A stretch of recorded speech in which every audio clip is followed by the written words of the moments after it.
The fluorescent lights hum. It is 6 in the morning. The air in the Target aisle is cold and smells like artificial lavender. My boots click on the white linoleum. I have my clipboard. I have my digital scale. I have the weight of 2026 economic data in my chest. I stop at the razor aisle. It is a wall of steel and plastic. On the left, the packaging is navy blue and charcoal gray. The prices are printed in bold, simple black ink. On the right, the wall turns a soft, aggressive pink. The plastic is curved. The font is thin and elegant. I pick up a pack of 5-blade disposables from the blue section. $8.99. I pick up the exact same brand from the pink section. $10.20. My hand shakes slightly as I write the numbers down. This is not a mistake. This is not a supply chain hiccup. This is a deliberate, calculated tax on my existence. I move to the deodorant. The men's stick is 3 ounces. It costs $5. The women's stick is 2.6 ounces. It costs $5.60. I do the math in my head. I have done it 1,000 times. It is 13%. 13% more for the same chemicals. 13% more for the same plastic. 13% more because I am a woman. I look at the security camera in the corner. I wonder if they see me. I wonder if they know I am auditing their greed. A store associate walks by. He is pushing a cart of restocking boxes. He doesn't look at me. He doesn't see the price tags. He just sees inventory. I follow him to the pharmacy section. Pain relief. This is where it gets cruel. The generic ibuprofen is $3 for 100 tablets. The menstrual relief bottle next to it has the same active ingredient. It is the same dosage. It is 60 tablets for $6.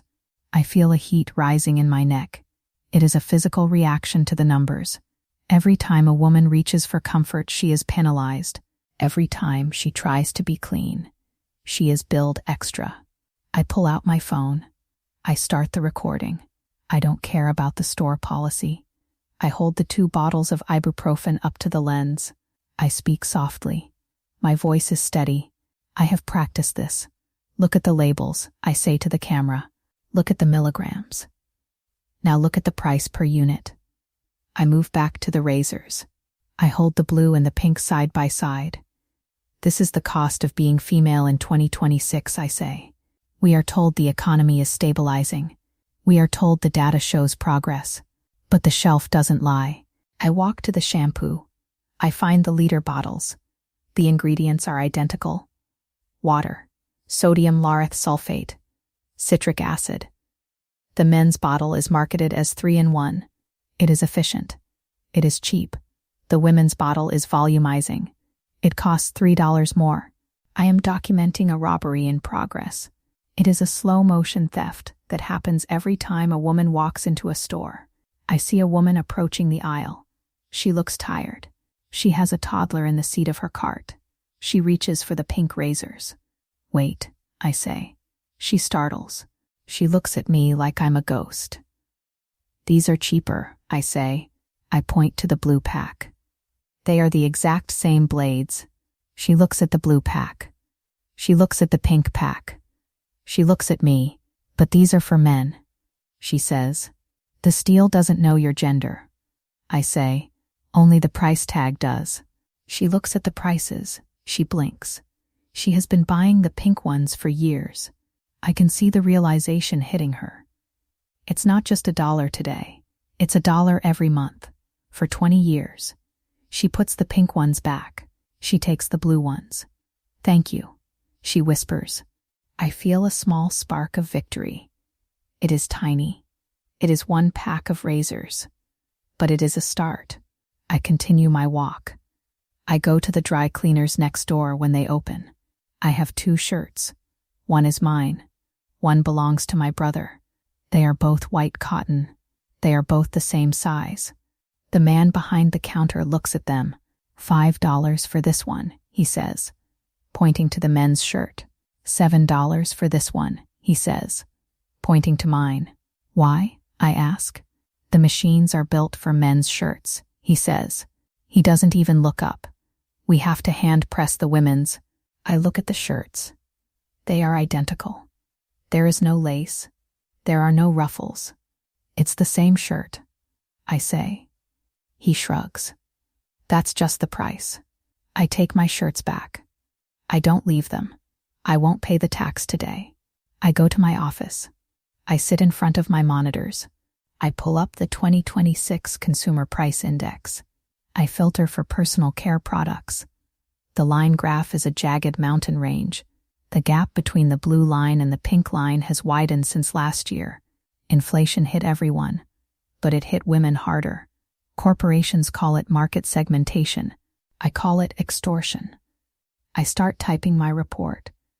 I use the numbers I gathered this morning. I cite the 13% average. I cite the pharmacy markups. I think about the woman in the store. I think about her toddler. That extra $1 for razors is a gallon of milk. That extra $2 for ibuprofen is a bus pass. We are being nickel and dimed into poverty. I spend hours on the data. I cross-reference shipping logs and manufacturing costs. There is no difference in the cost of production. Pink dye does not cost more than blue dye. The only difference is the expectation that we will pay. I finish the draft. I hit send. It goes to the State Assembly. It goes to the Consumer Protection Bureau. It goes to the news outlets. I feel a sense of purpose. I am the one who sees the invisible tax. I am the one who counts the cents. That evening, I go back to the same store. I want to see if anything has changed. The woman I spoke to is gone. The shelves are restocked. I stand in the aisle again. I look at the pink razors. A store manager approaches me. He is wearing a red vest. He has a radio on his hip. "Can I help you find something?" he asks. His tone is polite, but his eyes are suspicious. "I'm just looking at the prices," I say. He looks at my clipboard. He looks at my camera. "You were here this morning," he says. I was. "We've had some complaints," he says. "You're bothering the customers." "I told a woman how to save money," I say. "If that's a bother, you have a problem." He sighs. He looks tired. "Look," he says. "I don't set the prices. Corporate does. They use an algorithm. The algorithm is biased," I say. He doesn't argue. He knows I'm right. But he has a job to do. "I need you to leave," he says. I nod. I have what I need. I walk out of the store. The sun is setting. The parking lot is full of women coming home from work. They are tired. They are rushing. They are walking into the store to buy soap and tampons and medicine. They are walking into a trap. I get into my car.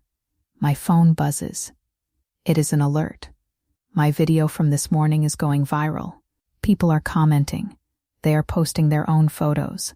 "I never noticed this," one says. "I just checked my receipt," says another. It's true. I feel a rush of adrenaline. Maybe this is it.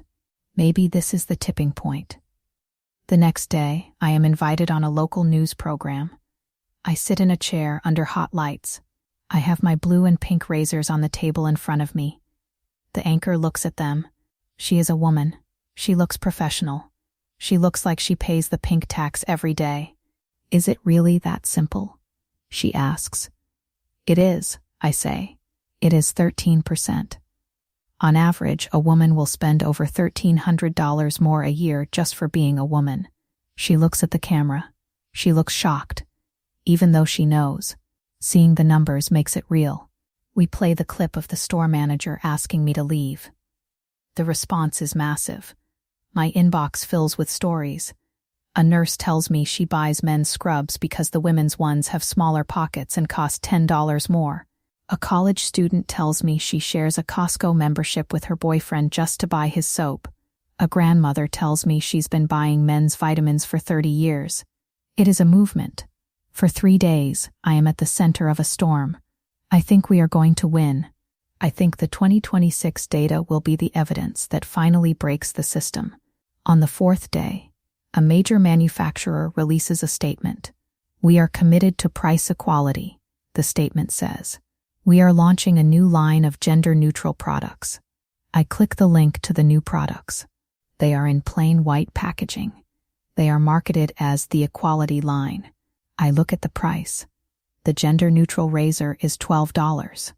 It is more expensive than both the blue and the pink. They are using the movement to justify a price hike. They are calling it ethical sourcing and inclusive design. I feel a cold weight in my stomach. They didn't lower the pink price. They raised the base price for everyone. I go back to the store. I walk to the aisle. The equality line is on the end cap. It has a big sign about social justice. A young woman is looking at it. She looks inspired. She reaches for the $12 razor. I want to stop her. I want to tell her she's being played. But I'm exhausted. My voice feels thin. I look at the blue razors. They are still $8.99. For now, I realize that the machine is smarter than I am. It absorbs dissent. It turns protest into a premium product. I write one last post. I list the new prices. I show the math. Hardly anyone shares it. The headline has already passed. The equality line is the new trend. People want to feel good about their purchases. They don't want to do the math. I sit in my car in the parking lot. I watch the women walk in. I think about the 13%. I think about the thousands of dollars. I look at my hands. They are empty. I achieved a viral moment. I started a conversation. But the shelves are still cold. The lights are still humming. And the tax is still being collected. I start the engine. I drive away. I pass a billboard for the new equality soap. It costs $9 a bar. I don't look at it. I just keep driving. I have a blue razor in my bathroom at home. It works fine. It's the only thing I've won. It feels like nothing. I reach my house and go inside. I sit in the dark. Tomorrow, I will go back to the data. I will find another angle. I will look for the next disparity. But tonight, I just feel the weight of the cents. One by one, dropping into a jar I can never reach.